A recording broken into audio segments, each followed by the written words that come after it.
ang Presidential Broadcast Service. Radyo Pilipinas. Radyo Publiko ng Bagong Pilipinas para sa Bagong Pilipino. Naghahatid ng mahahalagang balita at impormasyon na uugnay ng pamahalaan sa sambayanan. Tulay sa himpapawid ng serbisyo publiko. Radyo Pilipinas. Radyo Publiko. Ang boses ng Pangulo. Sa Iloilo, Radyo Pilipinas. 585 AM. Oras sa Radyo Pilipinas, impunto alas 8 sa aga.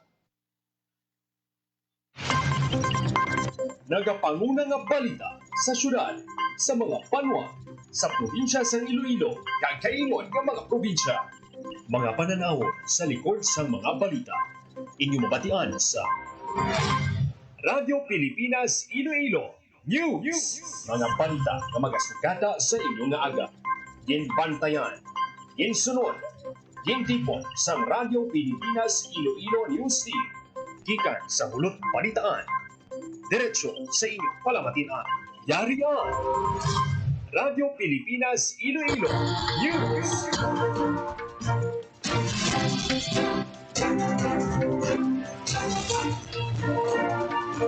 Mayong aga Pilipinas, good morning Western Visayas. Welcome sa Radyo Pilipinas News. Subong adlaw sa Miyerkules, Hulyo 30, tuig 2025, ang inyo tagbalita, Junel Baclay. Gagaron sa aton balantayan kag mainit nga mga pangulong dinala. CDRRMC ginrekomenda ang pagdeklara sa state of calamity sa syudad sang Iloilo. Bangod sang halit sang habagat. Status ang Bulkan Kanlaon ginpapanaog sa alert level 2. Assistance na ginpalabot sa mga napektuhan sa southwest monsoon sa Western Visayas sa Negros kag Negros Occidental. Naglabot na sa masobra 82 milyones pesos. Duha ka lalaki ang ginanod sa tubig baha sa Sibaste Antique nagapabilin nga missing. PhilHealth Package Expansion, pag-review sa flood control projects. Programa sa edukasyon kag pag-address ang korupsyon lakip sa mga dalayawon sa zona ni PBBM suno kay Iloilo City Congresswoman Jam Baron.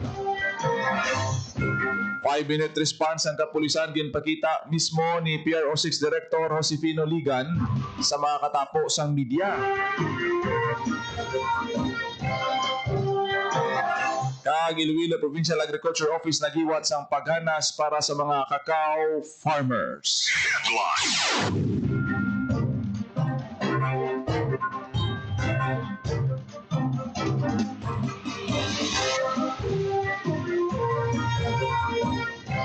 Oras sa Radyo Pilipinas alas 8:03 sa aga kag karon sa detalye sa aton mga balita lokal. Pilipinas. Radyo Pilipinas News.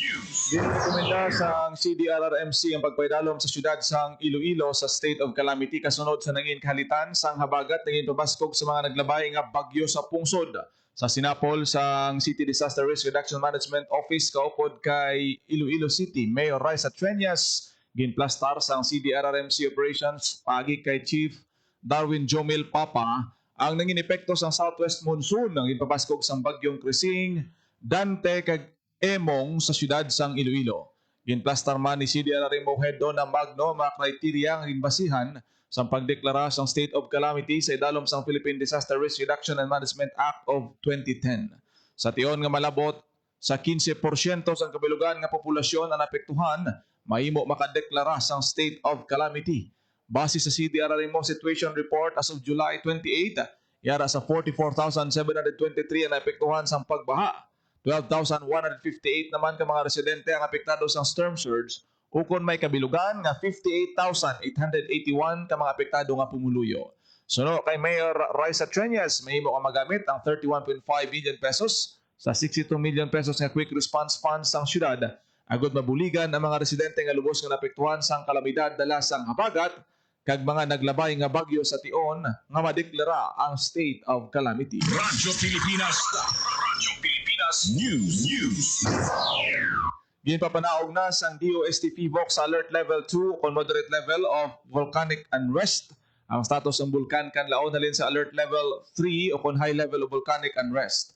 Patag sang ENSIA umalin sang Mayo 13 ang pinakauli nga eruptive activity sang Kanlaon ang bulkan nagapakita sang mas manubo nga numero sang pagtayog, nabuhinan man ang pagsungaw sang volcanic gas pati na ang ground deformation cycle sini.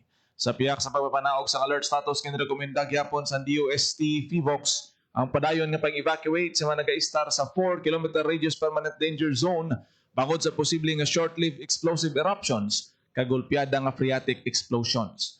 Padayon man ang nga ginapahalo nga mga komunidad nga posible sa pag-ilig sang lahar sa tion nga magbalik ang eruptive unrest samtang may madabol nga pag-ulan. Magapabilin man ang hugot nga pagbantay sang DOST PHIVOX sa bulkan kan laon kaganuman nga dalagko nga pagbago ang gilayon nga igapalabot sa tanan nga stakeholder. Radyo Pilipinas. Radyo Pilipinas News.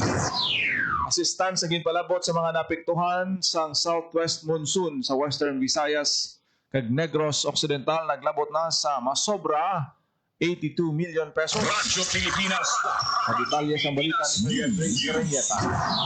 Nakapalabot na sa masobra 82 million pesos na bilis ang humanitarian assistance ang Department of Social Welfare and Development Field Office 6, mga lokal nga panguluhan kag non-governmental organization sa mga naapektuhan nga pamilya sa Western Visayas kag Negros Occidental sang southwest monsoon kon habagat nga gin-enhance sa mga bagyo Krising, Dante kag Emo. Sa 82 million pesos nga assistance nakapalabot ang DSWD6 sa masobra 66 million pesos. Lakip sa ginhatag sa regional office ang family food packs kag non-food items. Sa datos ng DSWD6 naglabot na sa masobra 161,000 ka pamilya ang naapektuhan sa habagat gikan sa mga probinsya sang Aklan, Antique, Capiz, Guimaras, Iloilo, Negros Occidental, kag mga syudad sa Iloilo kag Bacolod. Sa karon may 5 pa ka pamilya ang nagatinir sa sulod sang evacuation center, kag may 2 pa ka pamilya ang nagatinir naman sa ilahi matao kon kakilala. Para sa Bagong Pilipinas, Marian Grace Areñata, Radyo Pilipinas, Radyo Publiko. Radyo Pilipinas. Radyo Pilipinas News. Nagkapabiling nga leasing ang duha ka lalaki nga una na nga ginreport nga naanod sang tubig baha sa Hulyo 17 sa banwa sang Sibaste sa Antique. Ini sa tapos ang giniwat nga aerial search and rescue operations sa Provincial Disaster Risk Reduction Office, kaupod ang Office of the Civil Defense, Philippine Air Force, Philippine Coast Guard kag Municipal Disaster Risk Reduction Management Office sang Sibaste. Sakop sang aerial search ang mga banwa sang Aninii kag Libertad apang wala sa gyapon nakit-an ang duha ka individual. Sila ang ginkilala kanday Leonardo Alubog kag Alan Zona, lonsay 30 anyos kag pumuluyo sa barangay Bakalan, Sibaste. Sa anay interview sang Radyo Pilipinas kay Mr. Ernesto Galido, hepe sang Sibaste MDRRMO, ang duwa ang naanod samtang nagaragasa ang tubig dala sa mabaskog na ulan tugas sang habagat. Ginapangabay naman ang publiko labi na mga kalapit nga mga komunidad nga i-report ang mga impormasyon agod matultulan sanday alubog kag zona. Radyo Pilipinas. Radyo Pilipinas News. Gindayang Iloilo City Lawn District Congresswoman Jamjam Baronda ang mensahe ni Presidente Ferdinand R. Marcos Jr. sa iya zona. Isa diri ang pagpangabay sang presidente sa DPWH sa pag-review kag audit sa mga proyekto may kangtanan sa flood control sa bilog nga pungsod. Dako man nga tikang suno kay Baronda ang paandam sang presidente sa mga opisyal nga nagapangurakot sa mga infrastructure projects. Lakip man sa maayo nga programa ginhambal ni PBBM ang pagpatukod sang dugang pa nga mga evacuation centers pagatag sang dugang nga job opportunities, programa sa edukasyon, pagdugang sang school counselors kag pagpasangkad sang PhilHealth packages. Gindayaw man sini ang pangabay sang presidente sa LOA sa pagpasanyog sang water access and services sa diin makabuligid sa ginatubang nga problema sang syudad sang Iloilo. Si Congresswoman Baronda ang personal nga nagtambong sa zona sang presidente kag lakipan sa napilian nga Deputy Majority Leader sang 20th Congress sang House of Representatives. Radyo Pilipinas. Radyo Pilipinas News. Sa iban pang balita, may nasig nga narespondahan sa mga police unit sa Western Visayas ang ginhimo nga 5-minute response test ni Police Regional Office 6 Director Josefino Ligan. Kaupod ang katapos ng media. Una gintako sa opisyal ang kapulisan sa Iloilo City Police Office sa diin na respondihan sang kapulisan sa sulod ng 2 ka minutos kag 40 segundos ang isa katawag sa barangay Kalubihan, Haro. 1 minute and 43 seconds naman nga narespondihan sang kapulisan sang Kalibo Municipal Police Station, ang isa ka lugar sa banwa sang Kalibo, Aklan. Madasig man nga narespondihan sang kapulisan sa Boracay ang isa ka tawag for assistance sa diin narespondihan ng ini sa sulod sang 2 ka minutos kag 15 segundos. Ang nasambit nga simulation exercise ang Police Regional Office 6 pagpakita sang commitment sang kapulisan sa 5-minute response nga programa ni PNP Chief Nicolas Torre III. Radyo Pilipinas News. Price freeze ginapatuman sa probinsya sang Antique kasunod sang deklarasyon sang state of calamity. Radyo Pilipinas. Sa balita ni Hope Torrichante. Sa tapos ipaidalom sa state of calamity ang Antique, ginanunsyo sa Department of Trade and Industry na ginapatuman man ang price freeze sa probinsya. Sunod sa DTI, automatic na ginapatuman ang price freeze kung ara sa state of calamity ang probinsya, lakip na diri sa mga dilata nga sardinas, processed milk, kape, tinapay, noodles, kag habong panglaba. Magalawig ang nasambit nga price freeze ang 60 ka adlaw pagkatapos ng deklarasyon sang state of calamity. Ginapangabay naman sa DTI ang publiko nga i-report ang mga violasyon sa mga establishmento sa ilang nga opisyal nga Facebook page o sa mga negosyo center sa mga kabanwahanan. Para sa Bagong Pilipinas, Hope Torrichante, Radyo Pilipinas, Radyo Publiko. Radyo Pilipinas News. Pilian bilang Senior Deputy Majority Leader sang manubo nga panalgan sang Kongreso o kon 20th Congress Iloilo 3rd District Representative Lawrence Defensor matapos nga endorso siya ni Ilocos Norte 1st District Representative Ferdinand Alexander Sandro Marcos. Sa nakaligad nga 19th Congress si Defensor ang Deputy Majority Leader man kagabayan sang House Prosecutor sa impeachment case batok kay Vice President Sara Duterte. Sa pagbukas ng sesyon sa 20th Congress sang Hulyo 28, nangin acting floor leader siya. Si Defensor ang yara na sa iya ikatatlo kag katapusan nga termino. Radyo Pilipinas News. Naghiwat ang Iloilo Provincial Agriculture Office ang 5 ka adlaw nga paghana sa angot sa cacao production technologies, post-harvest practices kag marketing. Aktibidad gintambungan sa 2 ka agricultural extension workers kag 23 ka cacao farmer growers gikan sa Banwa sang San Joaquin, Tubungan, Badyangan, Naniway, Kalinog, Bingawan, Dingle, Barotac Viejo kag WVSU Lambunaw. Katuyuan sa paghanas nga matagan sa BAT ang nagapanguna nga mapagpanghangkat sa cacao production management. Takip na diri ang low productivity bangod sa mataas nga mortality rates sa mga planting materials, pagbago sang klima, pamalatian kag pameste, low yielding varieties kag outdated nga mga post-harvest kag processing practices. Ang inisyatibang kabahin sa Cacao Development Project sa idalom sa province-led agriculture and fisheries extension system. Radyo Pilipinas News. 75 ka mga bagong scholar nga naka-enroll sa TechVoc qualification sa Cadiz City ginpaidalom sa training induction program. Radyo Pilipinas Kita ni Miriam Ray Serenieta. Gimpaidalom sa sarili nga training induction program sa tips sini nga bulan sang Hulyo ang 75 ka bagong nga scholar nga naka-enroll sa nanuay tuhay nga technical vocational qualifications sa idalom sang scholarship program sang Technical Education and Skills Development Authority o TESDA sa Cadiz City, Negros Occidental. Ang training naglakip sang 3 ka qualification, ang Shielded Metal Arc Welding, NC1 kag Electrical Installation and Maintenance NC2 sa idalom sang Special Training for Employment Program o STEP, kag Early Childhood Care and Development Services NC3 sa idalom naman sang Training for Work Scholarship Program o TWSP. Ginpat pa sa giniwat nga tip ang benepisyo kag components ng scholarship program sang TESDA para naman mapasanyog ang gender sensitivity kag inclusivity, may kinhiwat man nga orientasyon sa gender and development o GAD. Ang TWSP nagatuyo nga magpatupas pa sa mga highly skilled kag certified workers agud mapunan ang nagadamo nga kinahanglanon sa makabig key industry sectors, samtang ang STEP naman nagatuyo nga sabton ang community-based skills needs pagpasangkad sang entrepreneurship, self-employment kag service-oriented training. Ang 2 ka programa ang pareho nga nagatanyag sa komprehensibo nga benepisyo, lakip ang libre nga training, libre nga competency assessment kag starter toolkits. Para sa Bagong Pilipinas, Marian Grace Aranyata, Radyo Pilipinas, Radyo Publiko. Radyo Pilipinas News. Kalipay ni Department of Science and Technology, Western Visayas Regional Director Engineer Rowen Hilongga nga na-meet lang ni Presidente Ferdinand Marcos Jr. sa Yasona ang importansya sang ahensya sa disaster resiliency kag paghuman sa mga teknolohiya para sa pagpanguma. Suno kay Hilongga ang pronouncement ng presidente nagapabaskog sa commitment sang DOST Region 6 nga pabaskogon pa ang siyensya, teknolohiya kag inobasyon para mapatpuman ang apat ka development pillars sang ahensya, ang wealth creation, wealth protection, human well-being kag sustainability.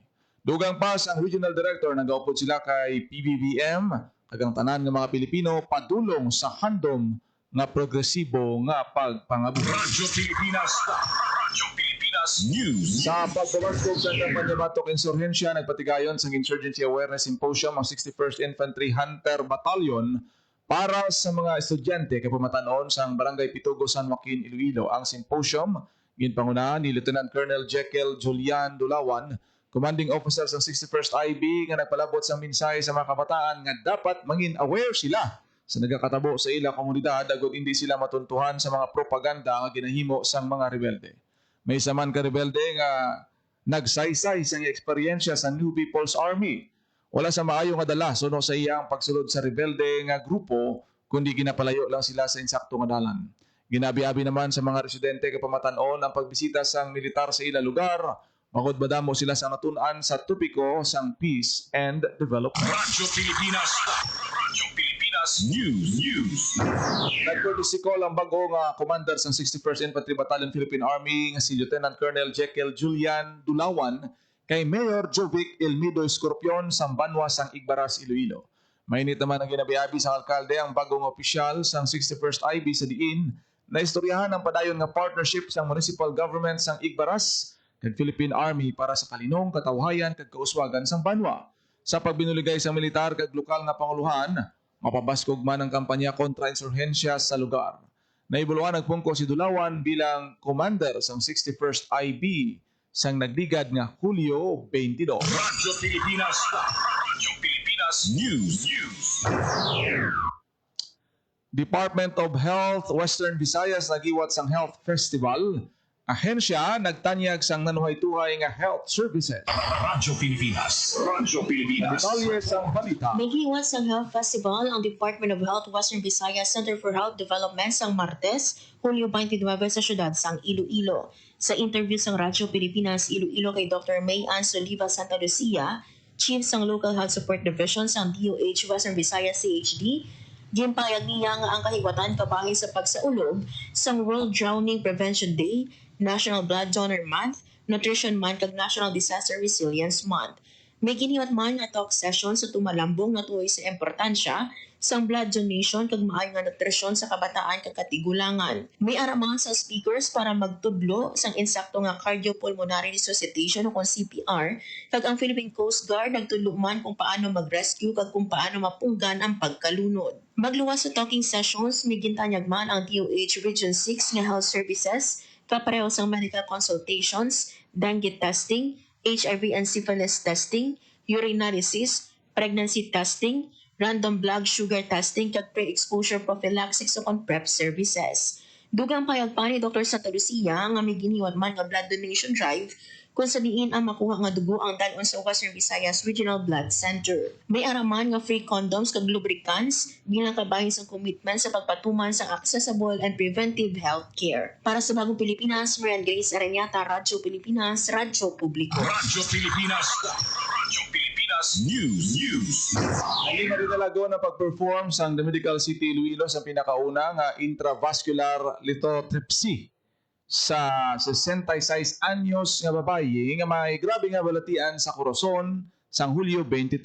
Ang IVL isa ka minimally invasive o medical procedure nga nagagamit sang sound wave pulses.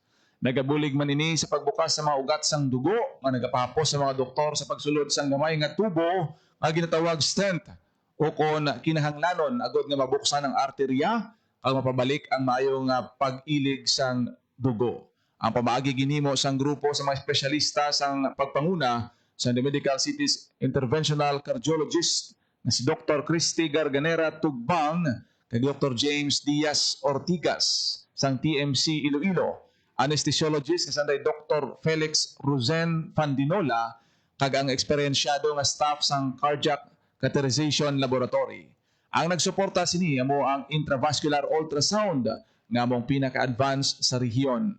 Ang IVUS nagatag sang detalyado nga imahe sa mga arterya sang pasyente nga nagapakita sang pagtipon sang plaque o consubstance kag vessel dimensions para magatag giya para sa target kag gusto nga estratehiya sang pagbulong.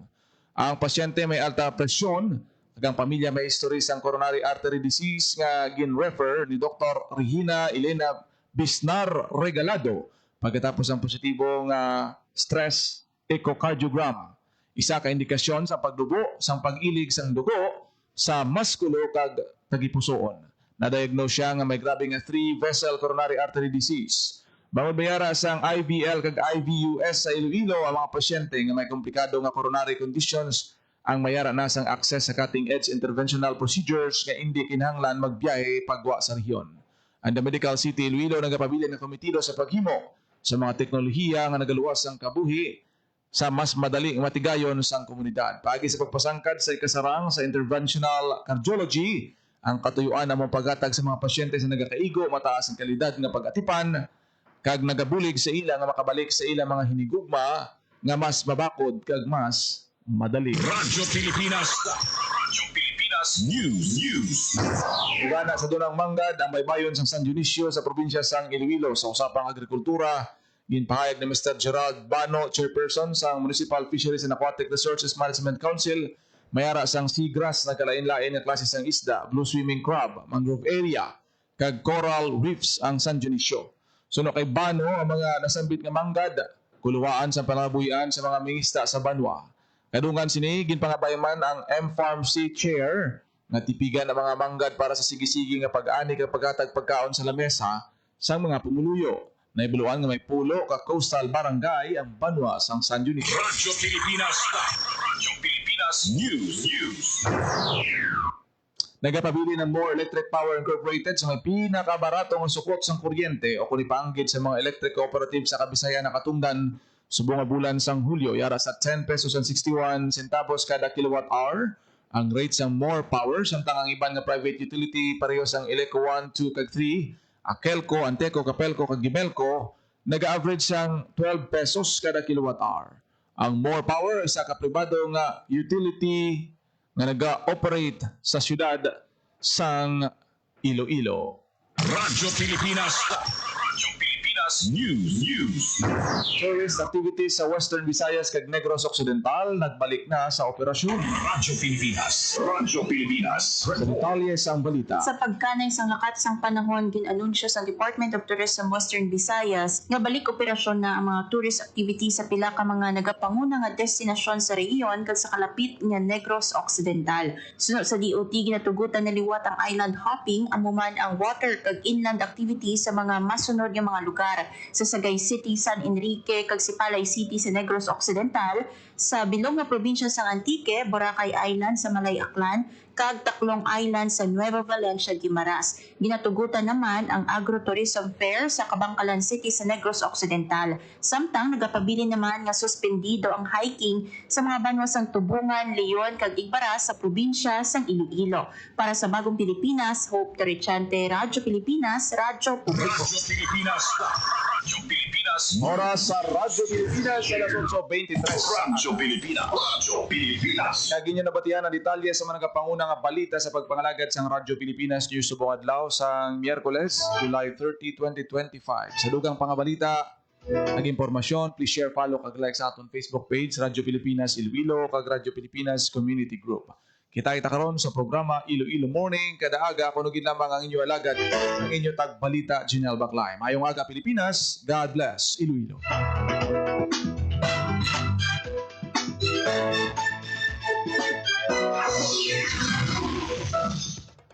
Ito ang Presidential Broadcast Service Radyo Pilipinas. Radyo Publiko ng Bagong Pilipinas para sa Bagong Pilipino. Naghahatid ng mahahalagang balita at impormasyon na guugnay ng pamahalaan sa sambayanan. Tulay sa himpapawid ng serbisyo publiko. Radyo Pilipinas. Radyo Publiko. Ang boses ng Pangulo sa Iloilo. Radyo Pilipinas. 585 AM.